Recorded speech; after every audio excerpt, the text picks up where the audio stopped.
Hello everybody, welcome to this video. Today I will show you how to fix this problem that you have on your Twitch app. Let's start.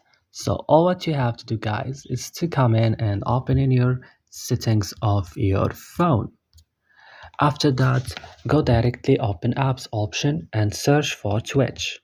Click, and right now you will find this list. Open storage and click clear cache. Here back right now, click force stop and click OK. Move then to battery. Just check it that it's enabled on optimized mode. Go after that right now directly to permission option. Give permission to all of these options that you see here: camera, file and media, and microphone.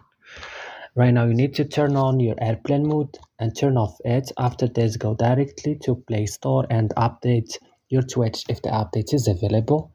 Restart your phone right now, and that's all what you should do.